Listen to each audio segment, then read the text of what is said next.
November 1888, 3 in the morning. Eleanor Reed woke to the sound of her own teeth chattering. The cabin was dark. The fire had died sometime in the past 4 hours, and now the cold had crept in like a thief, stealing every trace of warmth from the small timber structure. She could see her breath hanging in the air, a pale ghost drifting toward the frost-covered ceiling.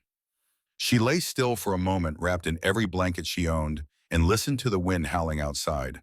It came from the northwest, as it always did in winter, driving through the gaps in the walls like needles made of ice. The cabin groaned under its assault. Somewhere outside, a branch cracked and fell. Eleanor turned her head toward the window. Through the layer of frost that had formed on the inside of the glass, she could just make out the thermometer Thomas had mounted on the post outside. The mercury had fallen below the lowest mark, colder than -8 degrees Fahrenheit, colder than she had ever seen it this early in the season. Inside the cabin, her own breath was freezing before it reached the rafters. She had two choices.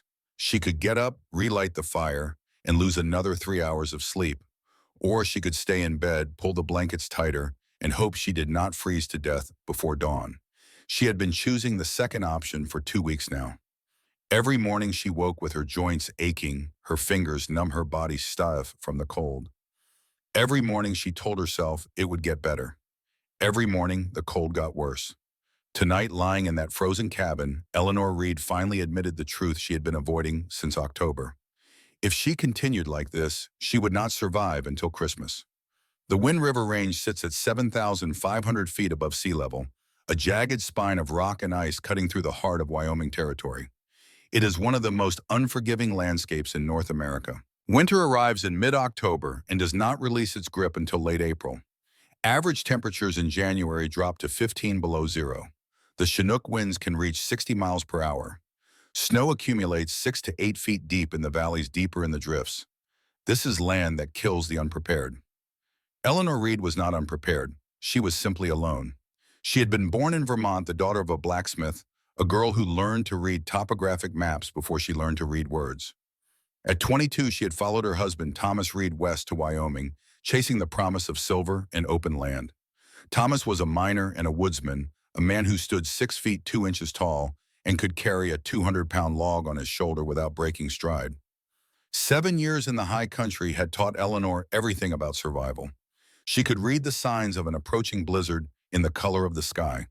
She knew which wood burned hottest and which smoked too much. She could dress a wound, set a snare, navigate by the stars. But no one had taught her how to survive alone. Thomas had died in April, 6 months ago now. Typhoid fever took him in 11 days. 11 days of watching the strongest man she had ever known waste away to nothing. His skin turning yellow, his eyes sinking into his skull, his voice fading to a whisper. On the last day, he had gripped her hand with whatever strength remained and spoken words that still echoed in her mind every night. "Do not let them take our home, Ellie. It is everything we built." She had promised. She had sworn on his grave that she would keep the cabin, pay the mortgage, survive the winter, honor what they had created together. Now, lying in that frozen darkness, she wondered if her promise had been a lie. The cabin Thomas built was a monument to love, but not to skill. He had constructed it himself in the first year of their marriage, cutting and hauling the timber by hand, fitting the logs together with more determination than expertise. The walls were only 4 inches thick and with gaps between the logs that let the wind whistle through like music from hell. The door did not fit its frame properly. The roof leaked when the snow began to melt. The stone fireplace built from river rocks absorbed heat, but did not hold it, releasing warmth back into the room for only an hour or two before growing cold. When Thomas was alive, none of this mattered. He compensated for the cabin's flaws with brute force chopping and hauling 2 cords of firewood every week during the coldest months, keeping the hearth blazing from sunset to sunrise. He would wake 3 times each night to feed the fire, moving through the darkness with the ease of long practice. Now Thomas was gone, and Eleanor was learning just how much the cabin bled heat. She sat up in bed, pulling the blankets around her shoulders, and reached for the small notebook she kept on the bedside table. It had belonged to Thomas once.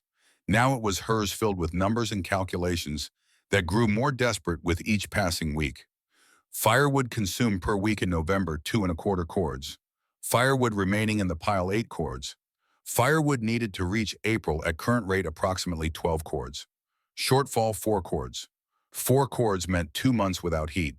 2 months of freezing nights that would kill her long before spring arrived. She had already done the math a dozen times. The numbers did not change. Firewood cost $3 per cord delivered from the settlement. She had $11 saved. That would buy her 3 cords and leave nothing for food. Her income from seamstress work brought in $3 to $4 per month, barely enough to eat, not nearly enough to close the gap. She had tried cutting wood herself. The memory of that attempt still made her arms ache. Thomas's axe weighed 4 pounds, designed for a man with twice her strength. Each swing drained her. After 6 hours of work, she had produced 1/8 of a cord. Thomas could cut a full cord in the same time. That night, she had burned a quarter of what she had just cut, simply to stay warm. The equation had no solution. Not with the cabin, not with the fire, not with the math she was using. Unless she changed the equation entirely. 300 yards behind the cabin, a limestone outcrop rose 35 feet above the valley floor. It had been there for millions of years, a massive shoulder of pale gray rock thrust up from the earth by forces older than memory. At its base, where the stone met the ground, a shallow cave cut into the rock face. Eleanor had known about the cave since the first summer she and Thomas arrived. They had used it as a cold storage space, keeping milk and meat inside where the temperature stayed cool even in August. Thomas had considered using it as a shelter once back in the early days, but he had dismissed the idea quickly. "We are not savages, Ellie. We do not live in holes in the ground." She had accepted that without question. Thomas knew best. Thomas always knew best. Now Thomas was dead and Eleanor was running out of options. On a bitter afternoon in early November, 3 days after the night, she nearly froze. Eleanor walked to the cave to retrieve the last piece of smoked meat hanging inside. The wind cut through her coat like it was made of paper. Her cheeks burned. Her eyes watered. She ducked into the cave and stopped. The wind was gone. The burning cold was gone. The air inside was still calm, almost gentle compared to the knife edge outside. She stood there for a moment, confused, her mind struggling to process what her body was feeling. Then she reached out and touched the limestone wall. Cold, but not biting cold. Not the cold that stole sensation from her fingers within seconds. Just cool, like spring water, like a cellar in summer. She pulled the thermometer from her coat pocket and held it up to the dim light filtering in from outside. Inside the cave, 52 degrees Fahrenheit. Outside the cave, -5 degrees Fahrenheit. A difference of 57 degrees with no fire, no wood, no fuel at all.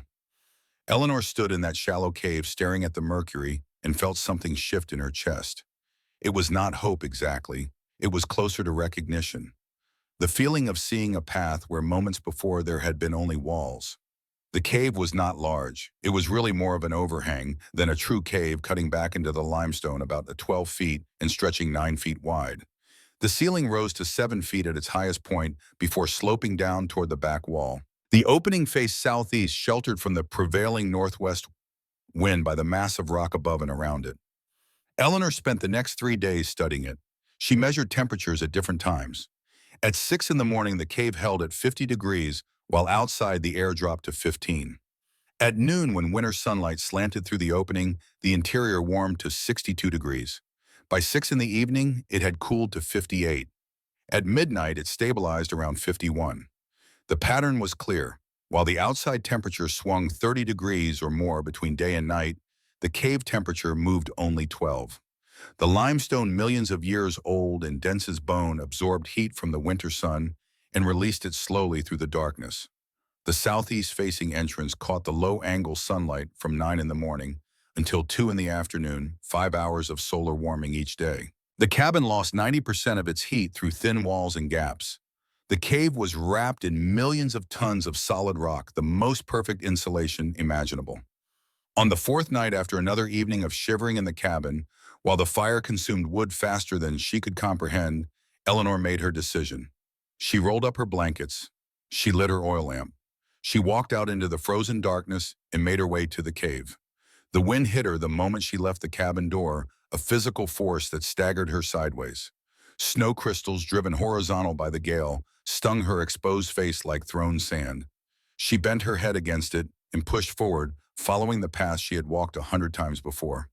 The cave entrance was a black mouth in the gray rock, barely visible in the darkness. She ducked inside and the world transformed.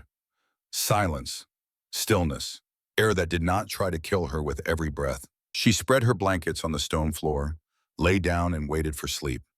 It came easily, more easily than it had in weeks. No chattering teeth, no waking every hour to feed a dying fire, no creeping cold stealing in from every direction.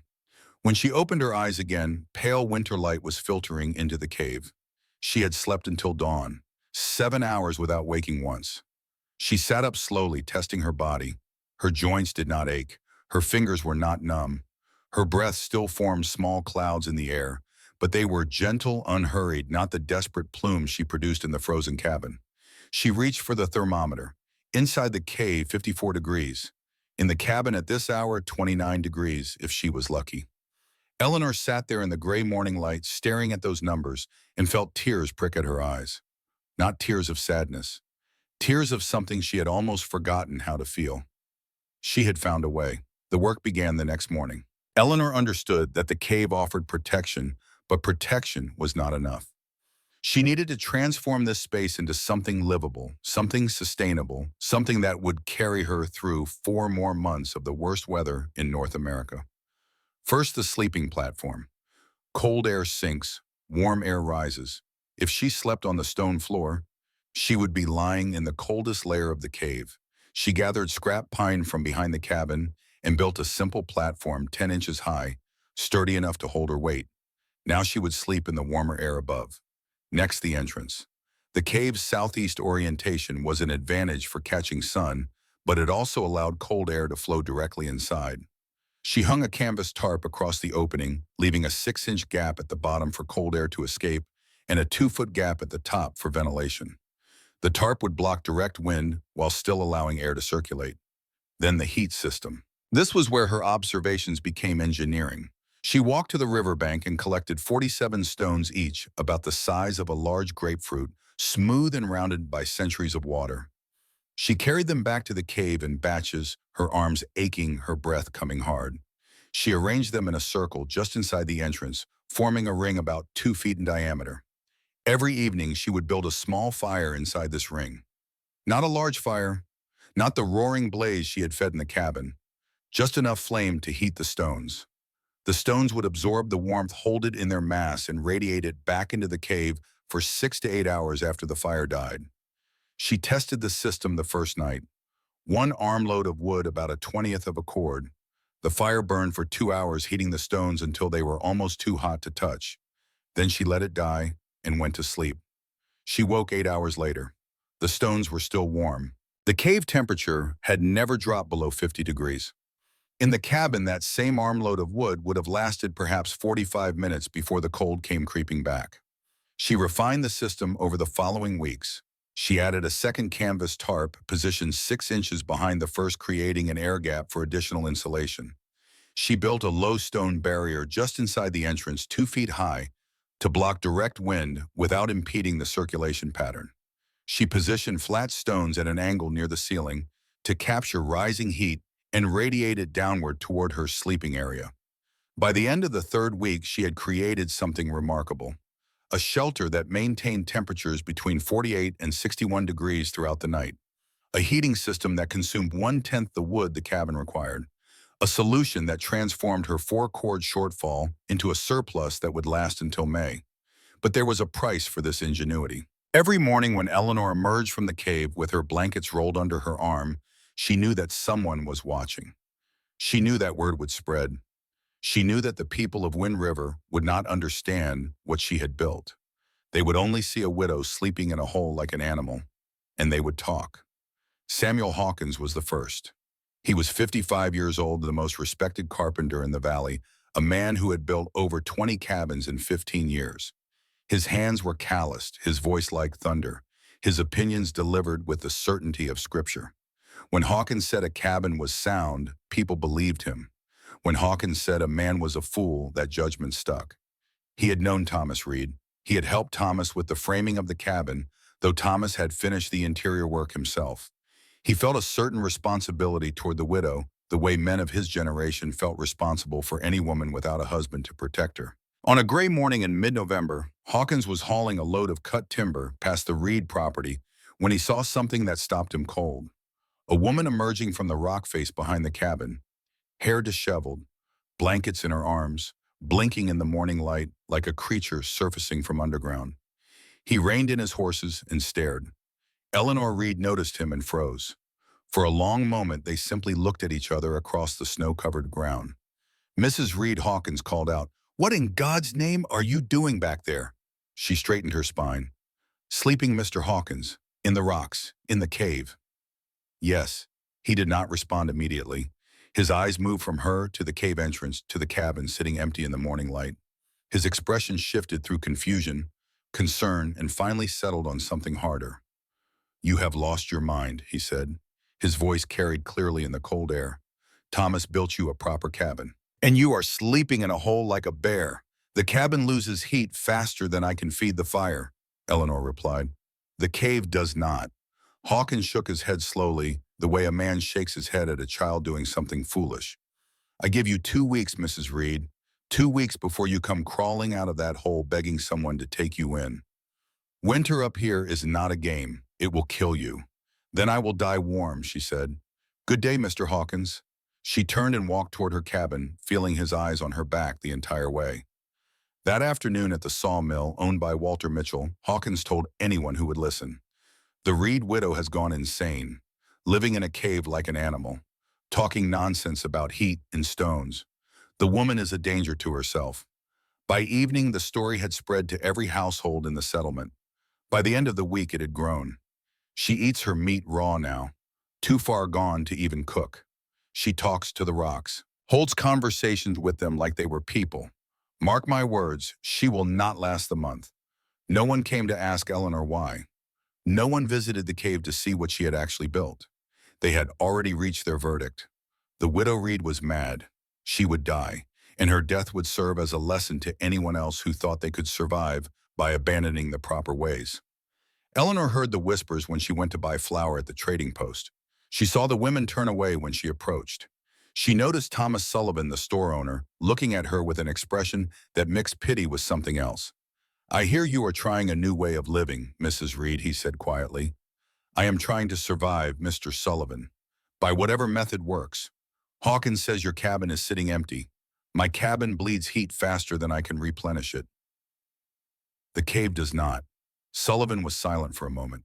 He was 60 years old, a practical man who had seen many winters come and go. He had also seen what winter could do to those who were not ready.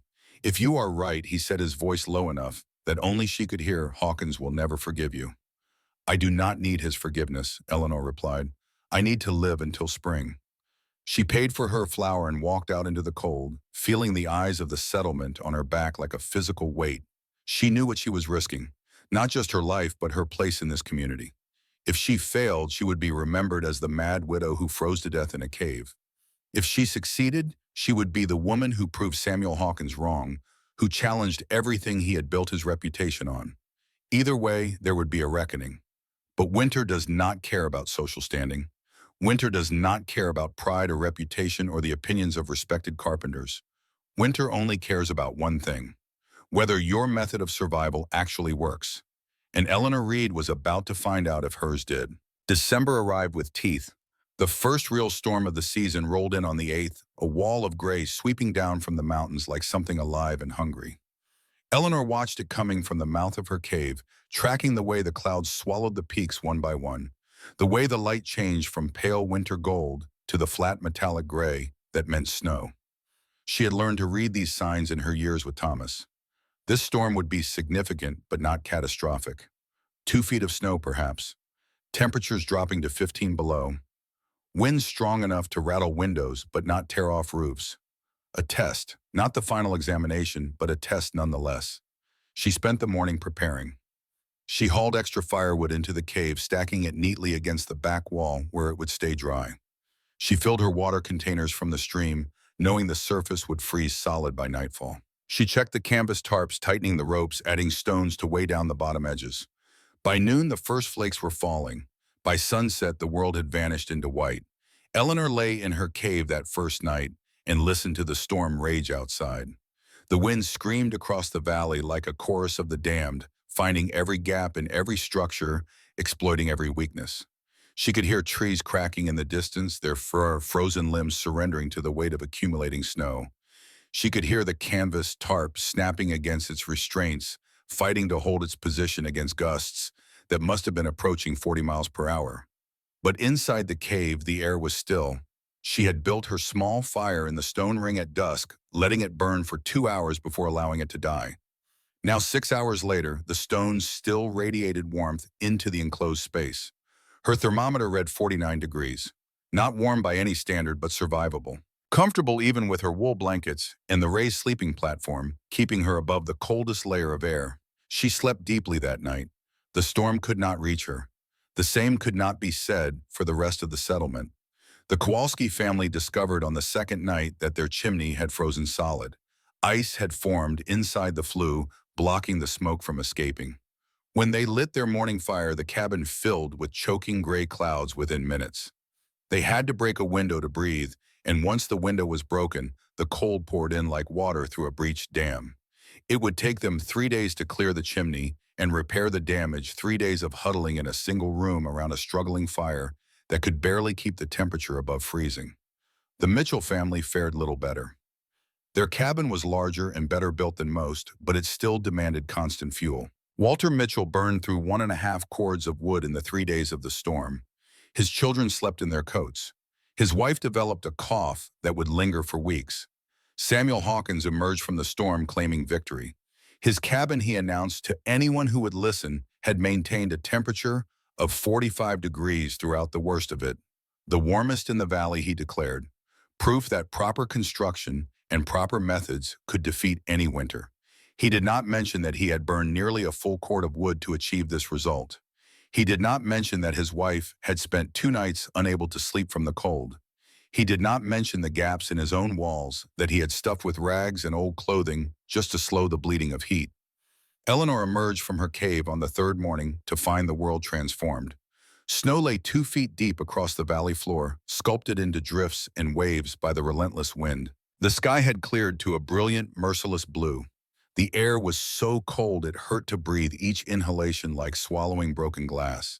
She was digging out the entrance to her tesitum when she heard footsteps crunching through the snow behind her. Samuel Hawkins stood 20 feet away, his breath pluming in the frigid air, his eyes fixed on her with an expression she could not quite read. "You survived," he said. It was not a question. "I did." He stepped closer, close enough that she could see the ice crystals forming in his beard. His gaze moved past her to the cave entrance, taking in the canvas tarps, the stone barrier, the neat organization of her living space visible through the gap. "Show me," he said. Eleanor considered refusing. She owed this man nothing. He had called her mad. He had turned the settlement against her. He had predicted her death with the casual certainty of someone ordering breakfast. But she also understood something about Samuel Hawkins that perhaps he did not understand about himself. His cruelty came from fear, not malice. He had built his entire identity around knowing how to survive in this country. If she was right, then he was wrong, and being wrong in the high country could mean death. She stepped aside and gestured toward the entrance. Hawkins ducked under the tarp and stopped just inside. She watched his face as he processed what he was seeing. The confusion first, then the calculation, then something that looked almost like pain. The cave was dry, organized, clearly warmer than the air outside. His eyes found the ring of stones still faintly warm from last night's fire. They found the raised sleeping platform, the stacked firewood, the water containers that showed no sign of ice. "How much wood did you burn?" "Half an armload per night, perhaps a 20th of a cord." Hawkins was silent for a long moment. She could almost see the mathematics running behind his eyes. Half an armload, 3 nights. Less than a 1/7 of what he had burned to keep his cabin habitable. She waited for him to acknowledge what he was seeing. She waited for the question that would begin a real conversation, an exchange of knowledge that could benefit them both. Instead, his face hardened. "You were lucky," he said. His voice had an edge to it, now sharp and defensive. "This storm was nothing. I have lived through the winter of '72. That was a real winter. When January comes, when the real cold hits, you will be crawling back to civilization. If you survive that long. We will see, Mr. Hawkins." Something flickered in his eyes, anger certainly. But beneath the anger, something else, something that looked like fear. "Yes," he said. We will see. He turned and walked out of the cave without another word. His footsteps faded into the snow, heading back toward the settlement. Eleanor stood in the entrance and watched him go. She understood now that this was no longer simply about survival. Samuel Hawkins could not allow her to succeed. Her success would be his humiliation proof that 30 years of expertise had been incomplete at best, wrong at worst. From this moment forward, he would not merely doubt her. He would actively work against her. The campaign began within days. Eleanor first noticed it when she went to collect payment for a dress she had completed before the storm. The woman who had ordered it, a farmer's wife named Helen Bauer, answered her door with eyes that would not meet Eleanor's. "I am sorry, Mrs. Reed. My husband says we cannot pay you. Cannot pay or will not. He says we cannot do business with someone who has abandoned Christian ways. He says living in a cave is an abomination." Eleanor felt the words like a physical blow. She had spent 3 weeks on that dress. The fabric had cost her $2. The loss was not merely an insult, but a wound to her already desperate finances. "Who told your husband these things, Mrs. Bauer?" The woman's silence was answer enough. By the end of December, Eleanor's customer base had shrunk from 6 regular clients to 2. Her income dropped from $4 per month to $1.50. She began eating 1 meal per day instead of 2, stretching her supplies, calculating how long she could survive on reduced rations. The isolation was worse than the hunger. Days passed without human contact. She would go a week without speaking to anyone except herself, her voice growing strange in her own ears. Sometimes in the long, dark hours of the cave, she found herself talking to Thomas, explaining her system to him, defending her choices, asking questions he could no longer answer. "Is this madness, Thomas? Am I losing my mind like they say?" The cave gave no response except the faint whisper of wind against the tarps. "Doctor." Daniel Cooper was the first to break through her isolation. He arrived at her cave in late December, his horse picking carefully through the deep snow. He was 35 years old, the only physician within 30 miles, a man who had come west from Philadelphia 5 years ago, believing that the frontier needed educated men. He was also the only person in the settlement who had shown any interest in understanding rather than condemning what Eleanor was doing. "Mrs. Reed, I heard about your situation. May I come in?" Eleanor studied him for a moment. His face showed genuine curiosity, not the disguised contempt she had grown accustomed to seeing. "Of course, Dr. Cooper." He ducked under the tarp and stood just inside the entrance, letting his eyes adjust to the dimmer light. She watched him take in the same details Hawkins had seen, but his reaction was entirely different. "Remarkable," he murmured. He pulled a thermometer from his coat and held it up. "May I please?" He measured the temperature at various points throughout the space. 53 degrees near the back wall, 55 near the stone ring, 49 near the entrance. "You understand what you have done here, Mrs. Reed? I have stayed warm. You have applied principles of thermal mass that engineers in Boston are still debating. The stone absorbs heat during the day, releases it at night. The double tarp creates an insulating air gap. The raised platform keeps you above the coldest air layer." He shook his head in admiration. "This is not madness. This is science, Vadi." Eleanor felt something loosen in her chest. After weeks of being told she was insane, hearing someone validate her observations was almost overwhelming. "I would like to document this," Cooper continued. "Take measurements over time. Write a paper for a scientific journal." He paused. "Without your name, of course. That is not how these things are done. But the principles deserve to be shared. You are welcome to visit whenever you like, Dr. Cooper." From that day forward, Cooper became her only regular contact with the outside world. He came every week, bringing his thermometer, asking questions, taking notes. He never stayed long, but his visits gave Eleanor something precious. They gave her proof that she was not alone in seeing the truth. Dr. Cooper's wife, Ruth, was a different kind of ally. She was 28 years old, intelligent and observant, trapped by the conventions of her time in a role that did not suit her curious mind. She began meeting Eleanor at the riverbank, ostensibly to collect water, actually to ask questions that her husband could not ask publicly. "You truly measure the temperature every day?" Ruth asked during one of these meetings. "4 times a day, morning, noon, evening, midnight." Ruth shook her head in wonder. "Daniel says you have discovered something important, something that could change how people live in this country." "I have discovered how to stay warm," Eleanor replied. Whether that changes anything else is not up to me. But Ruth carried Eleanor's knowledge back to her husband and through him to his notes and eventually to the wider world. She was a bridge between the isolated widow and the community that had rejected her. One night in late December, Eleanor woke to a sound that stopped her heart. A crack, sharp and loud, coming from somewhere above her. She lay frozen in her blankets, eyes wide open in the darkness, waiting for the mountain to collapse on top of her. Millions of tons of limestone pressing down, ready to crush her into nothing, to bury her so deep that no one would ever find her bones. Seconds passed, then minutes. The cave remained solid around her. When dawn came, she inspected every inch of the ceiling and walls. She found the source of the sound eventually. A thin layer of ice had formed on the rock face outside the cave entrance, and it had cracked as the temperature shifted.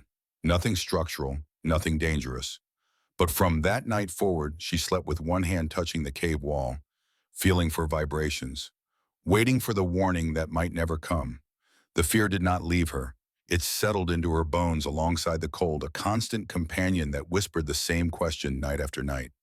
Are you surviving, or are you simply choosing a different way to die? She had no answer. She had only the work. The routine, the careful measurement of temperatures and firewood that kept her focused on the next hour, the next day, the next week. Christmas came and went unmarked. She owned no calendar, and even if she had, she saw no reason to note the day. There was no tree, no gifts, no celebration. There was only the cave, the cold, and the relentless mathematics of survival. On the last night of December, she heard church bells ringing in the distance. The settlement was celebrating the arrival of a new year. People were gathered together, sharing food and drink, making promises about the future. Eleanor sat alone in her cave and listened until the bells fell silent. She opened her small trunk and retrieved the one object she had kept from Thomas. His pocket watch, silver engraved with his initials on the back. The hands showed 11:58. She held it in her palm and spoke aloud to the darkness. I will survive this winter, Thomas, not to prove them wrong, not for pride or spite, because this is the only way I have, and because I promised you I would keep our home. The minute hand moved, 11:59. She thought about the cabin sitting empty 300 yards away, the home Thomas had built with his own hands, the place where they had planned to raise children, grow old, build a life together. She had not abandoned it. She had simply found a different way to keep her promise. Midnight arrived. The watch hands aligned at 12. Eleanor stood up, walked to the cave entrance, and pushed aside the tarp. The night sky blazed with stars, thousands of them, more than she had ever seen. The cold hit her like a wall, 60 degrees colder than the cave behind her, cold enough to freeze exposed skin in minutes. She stood there for exactly 1 minute, long enough to feel what was waiting for anyone who was not prepared, long enough to remember what she was fighting against. Then she stepped back into the warmth of the cave and let the tarp fall close behind her. She did not know that the true test had not yet begun. The December storm had been a rehearsal, nothing more. The real enemy was still gathering strength in the mountains to the west. It would arrive in 9 days, and it would be the worst blizzard Wyoming Territory had seen in 95 years. The signs began appearing in the first week of January. Eleanor noticed them because she had learned to watch, to pay attention to the small details that Thomas had taught her to read. The deer were moving wrong, descending from the high country earlier than usual, clustering near the settlement as if seeking protection. The chickadees that normally stayed through the winter had vanished from the valley entirely. The sky at sunset had taken on a yellow cast that she had only seen once before in the spring of '85, just before a storm that had killed 3 men. And her body was telling her something too. An ache in her left knee that always preceded major weather changes. A pressure behind her eyes that grew stronger each day. The sense impossible to articulate, but impossible to ignore, that something massive was approaching. On January 7th, she received confirmation. Dr. Cooper arrived at her cave in the early afternoon, his face grave. Mrs. Reed, I am not a meteorologist, but I have instruments, and those instruments are telling me something unusual is happening. He showed her his barometer, a brass device in a leather case. The needle had dropped dramatically over the past 2 days. A low-pressure system is approaching, he said. A large one. I cannot tell you when it will arrive or how severe it will be, but I would recommend preparing for the worst. How bad could the worst be? Cooper was quiet for a moment. He was looking at the mountains, the way the clouds were building behind the peaks, the way the light had changed. The worst I have ever seen killed 11 people in 72. But the barometric readings then were not as low as they are now. Eleanor felt a cold that had nothing to do with the temperature settle into her stomach. Thank you for the warning, Dr. Cooper. Stay safe, Mrs. Reed. I will check on you when it passes. He rode away, his figure growing smaller against the white expanse of snow, and Eleanor turned to look at her cave with new eyes. She had 2 days, perhaps 3, and she intended to use every hour. The preparation began immediately. Firewood first. She hauled load after load from the storage area behind the cabin, carrying it through the snow, stacking it along the interior wall of the cave. Enough for 2 weeks of normal use. If the storm lasted longer than 2 weeks, she would have larger problems than firewood. Water next. She filled every container she owned from the stream, knowing that the surface would freeze solid and stay frozen for the duration of the storm. 3 large clay jugs positioned near the stone ring where residual heat would keep them from icing over. Food. Hardtack that would keep indefinitely. Smoked meat from the fall slaughter. Dried beans that could be soaked and cooked over her small fire. Enough to sustain her for 2 weeks without leaving the cave. She reinforced the tarps, adding extra ropes, positioning heavier stones at the base. She dug a shallow trench in the snow leading from the cave entrance toward the cabin, a potential escape route if the cave entrance became blocked. She checked her thermometer, her tinderbox, her oil lamp, and its reserve of fuel. She counted every match she owned.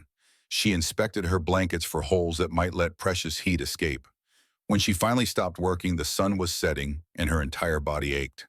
But the cave was ready as she could make it. She stood at the entrance and looked out at the mountains. The clouds had grown thicker, darker, angrier. They seemed to pulse with something alive, something waiting.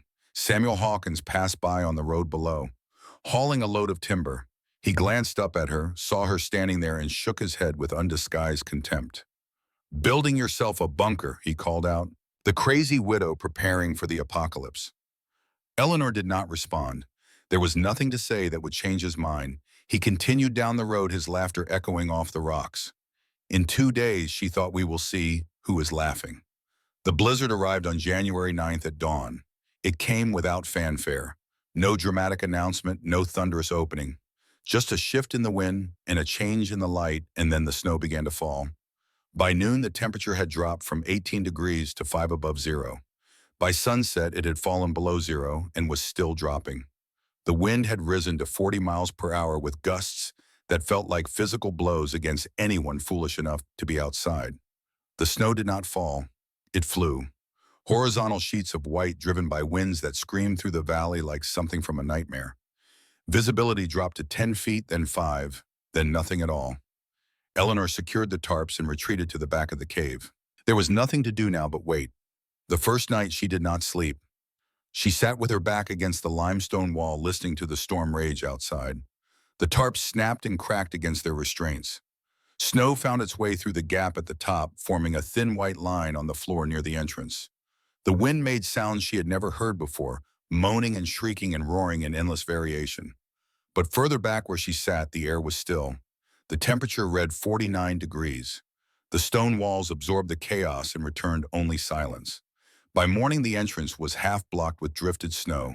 She dug it clear, gasping in the brutal cold, then retreated inside to wait for the next accumulation. The pattern repeated for 3 days, snow falling without pause, wind that never dropped below 30 miles per hour, temperatures that never climbed above zero during daylight and plunged to 15 below at night. On the 4th day, the true cold arrived.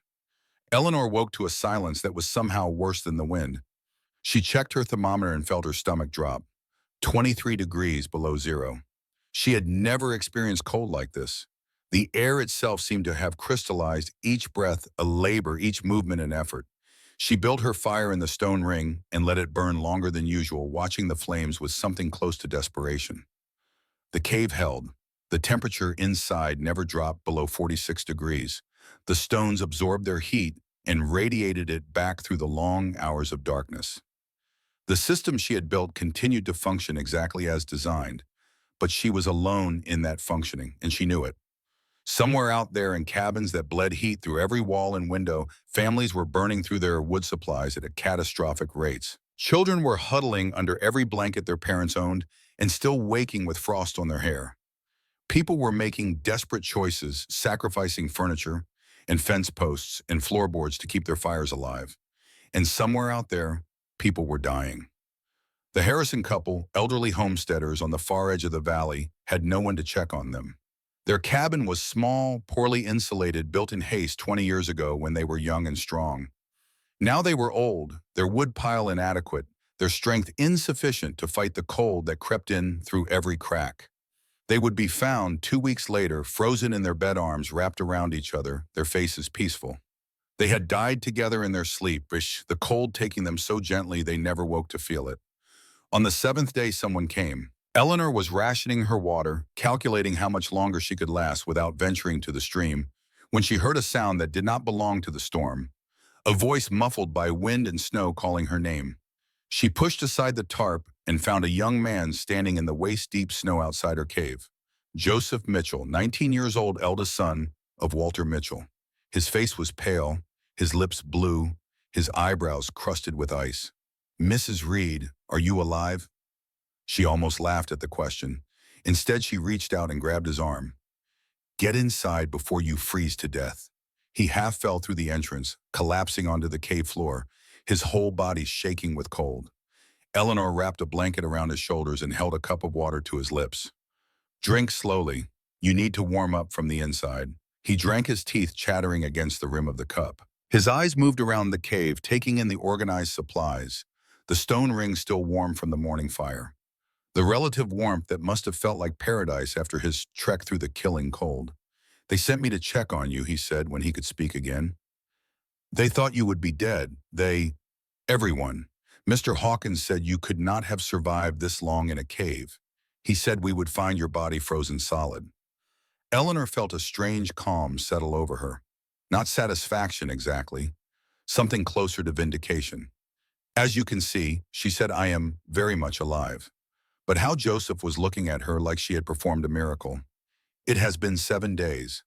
The temperature has been below zero for almost a week. How are you still alive?" "The same way I have been alive for the past 2 months. The stone holds heat. The cave stays warm.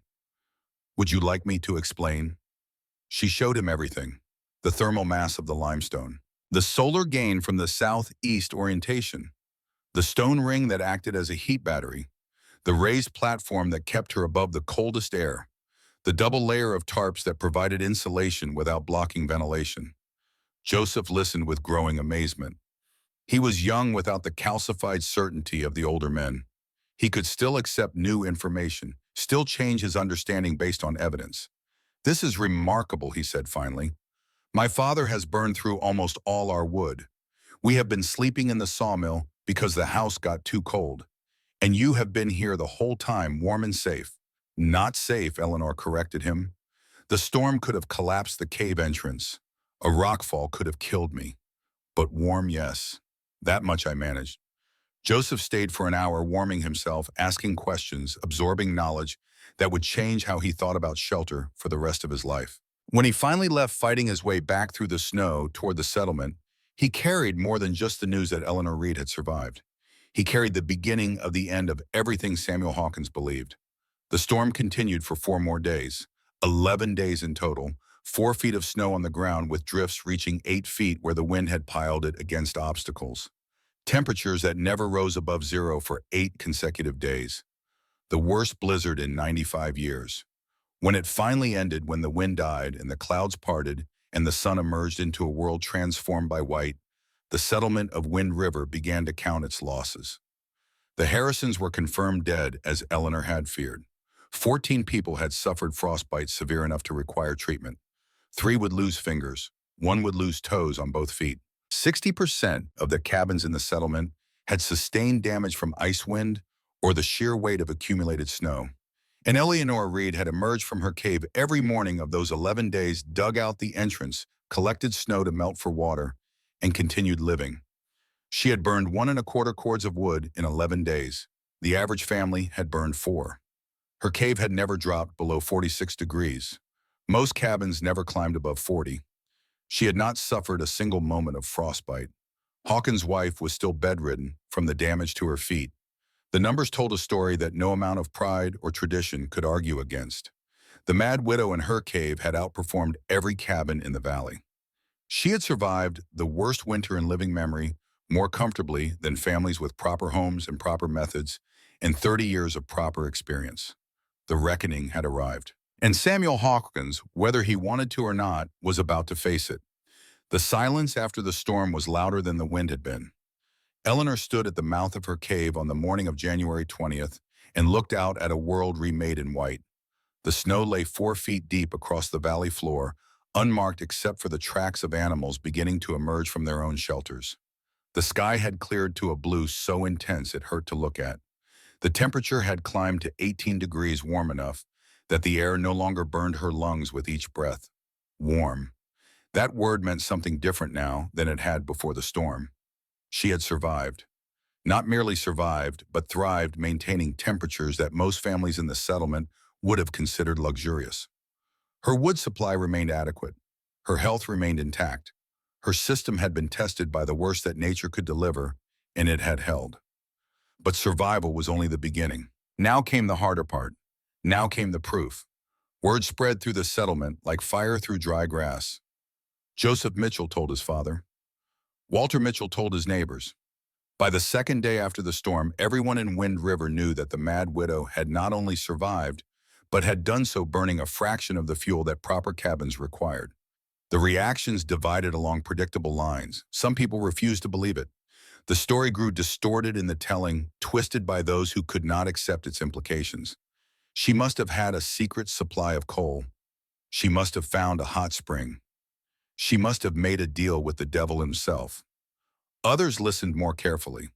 They noted the specific details that Joseph Mitchell reported. The stone ring, the thermal mass, the solar orientation, the double tarps. These were not magical elements. They were observable, understandable, reproducible. And a very few, began to ask themselves a question that had never occurred to them before. What if we had been doing this wrong the entire time? Dr. Daniel Cooper was among the first to visit after the storm. He arrived on horseback on the 21st, his medical bag strapped behind his saddle, his face showing the strain of the past 11 days. He had lost patience during the blizzard. The Harrisons were not his only failure. A child in the Kowalski family had developed pneumonia and nearly died. Hawkins's wife might never walk properly again. He tied his horse to a tree and made his way through the snow to the cave entrance. Eleanor was inside mending a tear in one of the canvas tarps. Mrs. Reed, I see the reports were accurate. I am alive, Dr. Cooper. As I said I would be. He ducked under the tarp and stood just inside the entrance, letting his eyes adjust to the dimmer light. The cave was exactly as he remembered it. From his earlier visits, perhaps a bit more organized, a bit more refined. May I take some measurements, of course? He produced his thermometer and held it at arm's length. The mercury climbed to 51 degrees. He moved to the back of the cave and measured again. 53 degrees. He walked to the entrance, letting cold air swirl around him, and measured one more time. 49 degrees. Outside, the morning temperature stood at 18 degrees above zero, a difference of more than 30 degrees, with no fire burning, with no fuel being consumed. He recorded everything in his notebook with precise handwriting. Your fuel consumption during the storm, 1¼ cords over 11 days, and you estimate the average family burned 4 cords, perhaps more for those with larger cabins or more damaged structures. Cooper was silent for a long moment, staring at the numbers he had written. You understand what this means, Mrs. Reed. I understand that I am alive. It means more than that. You have demonstrated something that contradicts everything we thought we knew about winter's survival in this climate. If your methods can be replicated, if other people can achieve similar results, it would change how we build, how we live, how we prepare for winter. Eleanor set down her mending and looked at him directly. I did not set out to change anything, Dr. Cooper. I set out to survive. The cave was here. The stone was here. I simply paid attention to what they were telling me. That is precisely what makes this remarkable. You observed. You experimented. You refined your methods based on results. That is science, Mrs. Reed, whether you call it that or not. She considered this for a moment. Will you write about it in your paper? I will. Without your name, of course. That is not how these things are done. But the principles you have demonstrated deserve to be documented, studied, shared. Eleanor nodded slowly. She did not care about recognition. She had never cared about recognition. But she cared about the truth, and if Cooper could spread that truth to places she could never reach, then perhaps some good would come from her suffering. There is someone else who should see this, she said quietly. Someone who needs to see it more than anyone. Cooper understood immediately. Hawkins will not come willingly. Then he will have to be persuaded. Samuel Hawkins arrived at the cave on January 23rd. He did not come willingly. He came because the pressure had become unbearable. Joseph Mitchell had been talking. Walter Mitchell had been talking. Even Thomas Sullivan, the practical store owner, had been making pointed comments about thermal mass and stone construction. The whispers had grown too loud to ignore. If Hawkins did not investigate for himself, his silence would be taken as admission. He had spent too many years building his reputation to let it crumble without a fight. He brought his best thermometer, a precision instrument he had ordered from a catalog 3 years ago.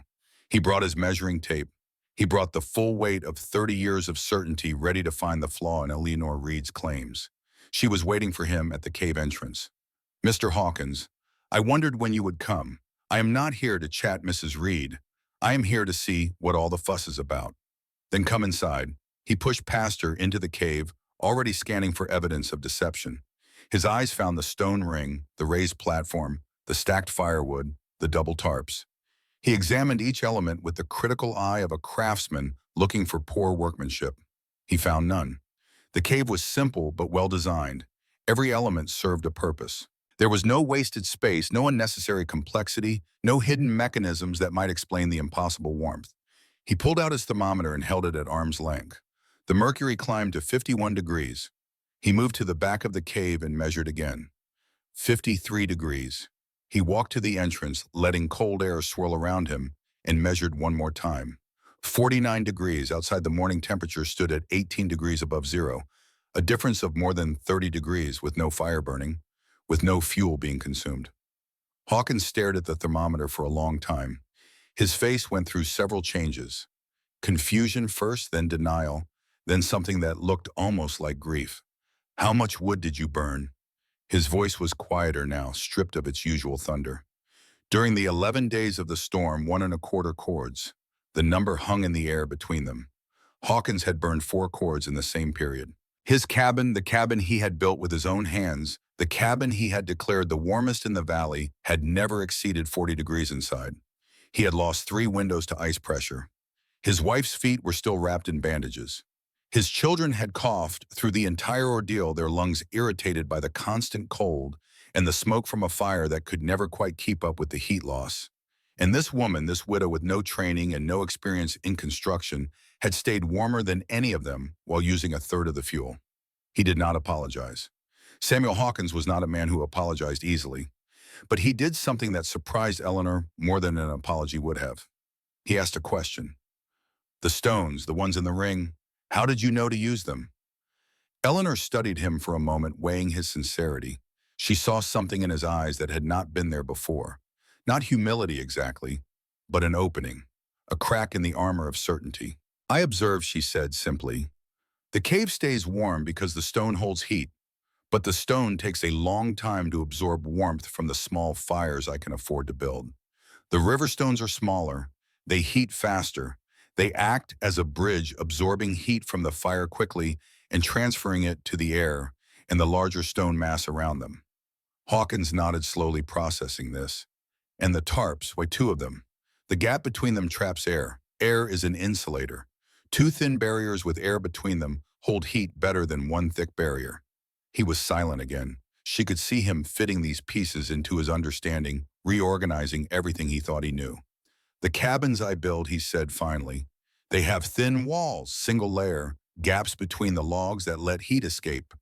Yes, and the fireplaces, river stone. They absorb heat, but they do not hold it. Within an hour of the fire dying, they are cold. Yes, I have been building shelters that fight against the cold. You built one that works with it." Eleanor felt something shift in that moment. Not forgiveness, the damage Hawkins had done to her reputation, to her livelihood, to her standing in the community, could not be erased by a single conversation. But understanding, perhaps, the beginning of a bridge. The cold does not care about our methods, Mr. Hawkins. It only cares whether they work. Yours work well enough in normal winters. Mine works better in extreme ones. There is room for both. Hawkins looked at her for a long moment. Then he turned and walked toward the cave entrance. He paused at the threshold and spoke without turning around. The stones in the ring. How did you position them? It was a small question, a technical question, but Eleanor understood what it really meant. Samuel Hawkins was asking to learn. The changes began slowly, almost invisibly. In late February, Walter Mitchell started excavating behind his cabin. He told his wife he was expanding the root cellar. What he was actually doing was creating a sleeping space carved into the hillside lined with river stones insulated by earth and rock. By mid-March, the Mitchell children were sleeping in that expanded cellar. The family's wood consumption dropped by more than half. The children stopped coughing. Walter Mitchell said nothing to anyone about where he had gotten the idea. In early March, the Cooper family made similar modifications to their own root cellar. Dr. Cooper oversaw the work, personally applying principles he had documented in his notes. He installed a small vented stove at the entrance, positioned stones along the walls, created a sleeping area that maintained 53 degrees through the coldest nights. By April 7, families within 15 miles had adopted some version of the thermal mass principle. Some dug into hillsides. Some expanded existing cellars. Some simply added stone walls behind their fireplaces. Thick barriers of limestone that absorbed heat during the day and radiated it through the night. None of them called it the Reed method. None of them gave Eleanor credit publicly. They called it practical. They called it common sense. They called it the new way of building. But Eleanor noticed something that made her smile quietly to herself. When the men gathered at the trading post to discuss construction, they lowered their voices when she walked past. When women met at the well, they fell silent if she approached. They were using her ideas while pretending those ideas had always been theirs. It was a strange kind of victory, to be proven right by people who would never admit she had taught them anything. To watch her knowledge spread through the valley like water through soil, invisible, but transforming everything it touched. She did not mind. The truth did not need acknowledgement to be true. The stone held heat whether anyone thanked her or not. Samuel Hawkins did not copy the cave. His pride would not allow such direct imitation. But he did something more significant. He changed how he built. In the spring of 1889, a young couple arrived in the valley seeking to establish a homestead. They hired Hawkins to build their cabin, trusting his 30 years of experience. The cabin he constructed for them looked similar to every cabin he had ever built. But behind the fireplace, hidden from casual observation, he had installed 18 inches of stacked limestone, floor to ceiling, dense and heavy. He told the young couple it was for draft efficiency. He told himself it was simply an improvement on existing methods. But Eleanor saw the cabin when it was completed. She saw the massive stone wall behind the hearth.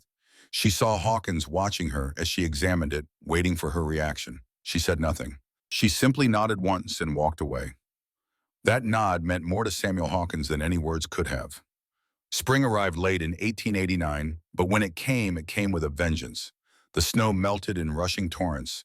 The rivers swelled beyond their banks. The valley transformed from white to brown to the first tentative green of new growth. Eleanor stood at the mouth of her cave on a morning in late April and made a decision. She walked to the settlement and found Thomas Sullivan at his trading post.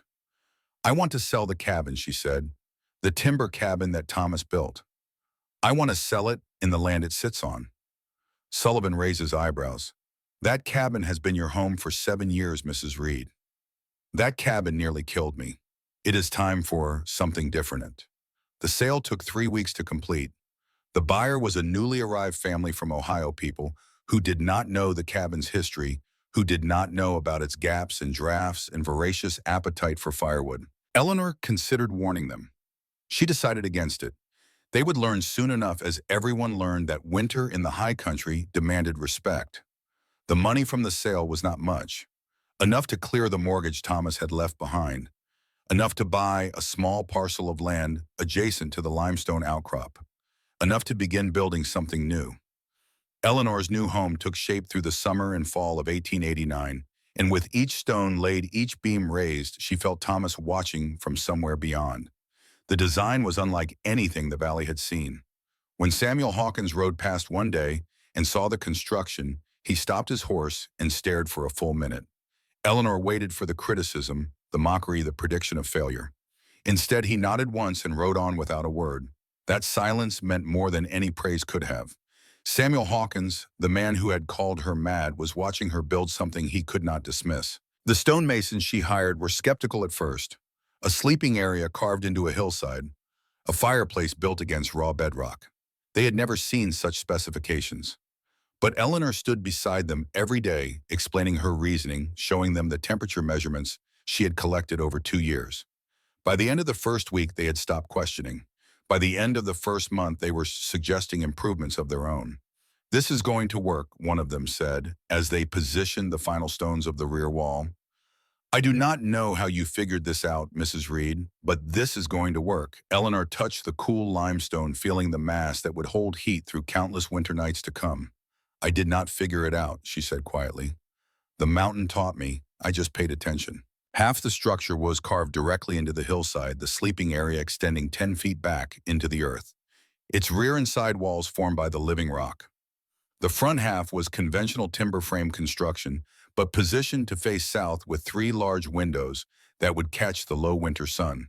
The fireplace sat against the back wall, directly in contact with the limestone bedrock. 20 inches of stone separated the fire from the sleeping area, a massive thermal battery that would absorb heat all day and release it through the night. The floor was flagstone, dark gray sheets of rock that would warm in the sunlight and hold that warmth long after sunset. Dr. Cooper helped with the ventilation system, applying principles from his medical training about air circulation and respiratory health. Thomas Sullivan provided materials at cost, a small gesture that said more than any words. The structure was completed in September of 1889, just as the first hints of autumn began to color the leaves. Eleanor spent her first night in the new home on September 15th. She built a small fire in the stone fireplace, let it burn for 2 hours, then banked it and went to sleep. She woke 8 hours later to a room that held steady at 54 degrees. The winter of 1889 to 1890 was not as severe as the previous year. No single storm approached the intensity of the January blizzard. But it was still a high country winter, still months of cold and snow and darkness. Eleanor heated her entire home with less than half the wood a conventional cabin required. People began to visit, not to mock or to judge, but to learn. They came with questions about stone placement and solar orientation and the proper depth to dig into a hillside. They came with notebooks and measuring tapes and the cautious curiosity of people confronting new ideas. Eleanor answered every question. She showed them her designs, explained her reasoning, shared the knowledge she had accumulated through trial and error and careful observation. She asked nothing in return. She had what she needed: a warm home, a sustainable life, the quiet satisfaction of having been right when everyone said she was wrong. The formal recognition came in August of 1891. The town council of Wind River had called a meeting to discuss building standards for the settlement. The previous 2 winters had taught hard lessons. People had died. People had suffered. Something needed to change. Samuel Hawkins was invited to speak. He was still the most experienced builder in the valley, still the man people trusted for advice on construction. But he was not the same man who had dismissed Eleanor Reed 2 years earlier. He stood before the assembled townspeople, cleared his throat, and spoke words that no one had expected to hear. "I have been building cabins for 30 years. I thought I knew everything there was to know about surviving winter in this country. The blizzard of '89 taught me I was wrong." The room fell silent. People exchanged glances. Samuel Hawkins admitting error was like the sun rising in the west. Mrs. Reed survived that storm better than any of us. Not because she was lucky, not because she made a deal with some dark power, but because she understood something I was too proud to see. Stone holds heat better than wood. The earth insulates better than air. The old ways are not always the best ways. He paused, looking around the room. His eyes found Eleanor sitting in the back row, watching him with an expression he could not read. "I owe her an apology. I said cruel things. I turned people against her. I wanted her to fail because her success would mean my failure. That was wrong, and I am sorry for it." The silence in the room was absolute. "But more than an apology, I owe this community a recommendation. From now on, every new cabin we build should include a stone wall behind the fireplace, at least 12 inches thick, floor to ceiling. It will hold heat through the night. It will reduce wood consumption. It will save lives. The recommendation passed unanimously. After the meeting, Hawkins sought out Eleanor in the crowd. Mrs. Reed, Mr. Hawkins. They stood facing each other, these two people who had been enemies, who had represented opposite sides of a conflict that went deeper than construction methods or survival techniques. I meant what I said, Hawkins told her. I was wrong. About the cave. About you. About everything. Eleanor studied him for a moment. She saw an old man who had been forced to question everything he believed. She saw someone who had chosen in the end to learn rather than to persist in error. You did not need to apologize, Mr. Hawkins. You did something more important. What was that you learned? And you taught others what you learned. That matters more than any apology. Hawkins nodded slowly. His eyes glistened with something that might have been tears, though Eleanor knew he would never admit it. Your husband would have been proud of you, Mrs. Reed. It was the kindest thing he had ever said to her. The years that followed were good ones. Eleanor Reed never remarried. She had loved Thomas with everything she had, and that love did not disappear simply because he was gone. But she was not lonely. Her home became a gathering place for anyone who wanted to learn about building with the land instead of against it.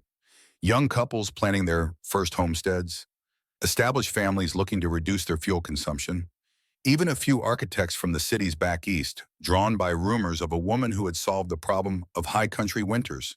She taught them all. Stone walls and solar orientation, thermal mass and earth insulation. The principles she had discovered through necessity became knowledge she shared freely. She asked nothing in return. She had what she needed: a warm home, a sustainable life, the quiet satisfaction of having been right when everyone said she was wrong. Dr. Cooper published his paper in 1891. It appeared in a scientific journal distributed throughout the eastern states. The paper described thermal retention in mountain shelters with a precision that academics appreciated. It cited observations from Wyoming Territory without naming Eleanor directly. That was how things were done. But a copy of the paper found its way to Eleanor's home. Cooper brought it himself, presenting it to her with a small bow. Your name may not be in the text, he said, but your work is on every page. Ruth Cooper continued to visit Eleanor for years afterward. Their friendship, born in secret meetings at the riverside, had grown into something deeper. When the Coopers eventually moved to Denver in 1895, Ruth wrote letters that Eleanor kept in a wooden box beside her bed. You taught me that a woman can think for herself, Ruth wrote in one letter. You taught me that the world does not have to be the way men say it is. I will never forget that. By 1895, 80% of new construction in the Wind River region incorporated thermal mass principles. Stone walls behind fireplaces had become standard. Hillside construction was common. The techniques that had once marked Eleanor as insane were now considered basic good practice. The old-timers still talked about the blizzard of '89. They told stories about the temperatures and the wind and the suffering.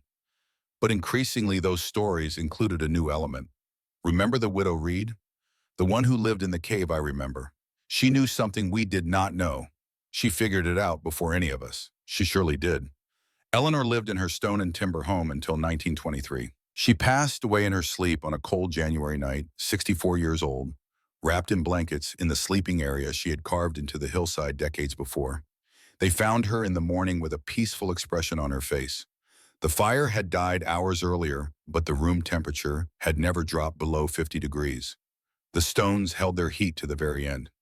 She was buried beside Thomas in the small cemetery at the edge of the settlement. The headstone was simple. Eleanor Reed, 1859 to 1923. Beloved wife. She survived. Those last two words had been her own request, specified in a letter she had written years before her death. She wanted to be remembered not for what she had built, or what she had proven, or who she had defied. She wanted to be remembered for the simple fact that she had kept her promise to Thomas. She had survived. The house she built still stands today. It has been modified over the decades, expanded and updated by successive owners. Modern insulation has been added. Electric heating supplements the old fireplace. The windows have been replaced with double-pane glass, but the core of the structure remains unchanged.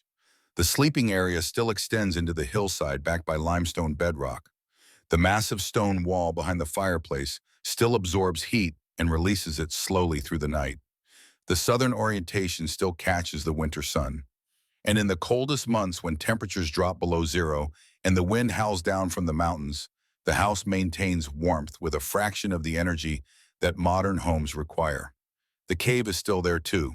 It sits behind the house unchanged since Eleanor last used it more than a century ago. The ring of river stones remains at the entrance unmoved by anyone in 130 years.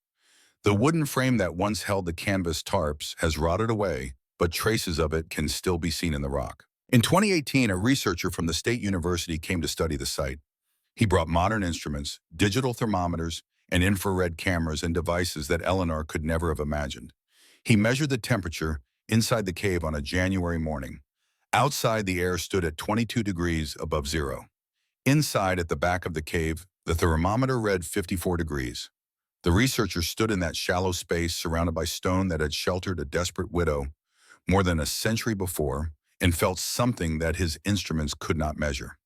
This, he wrote in his report, represents one of the earliest documented examples of passive solar design in the Rocky Mountain region. The builder, a widowed seamstress with no formal training in engineering or architecture, applied principles that modern green builders still use today. Her work anticipated developments in sustainable construction by nearly a century. He recommended that the site be preserved as a historical landmark. The recommendation was approved. Today, a small plaque marks the entrance to the cave. It tells a simplified version of the story. A woman alone, a brutal winter, a shelter carved from stone. It does not capture everything. It cannot capture the loneliness of those November nights when Eleanor first moved into the darkness. It cannot capture the cruelty of Samuel Hawkins or the quiet support of Daniel Cooper.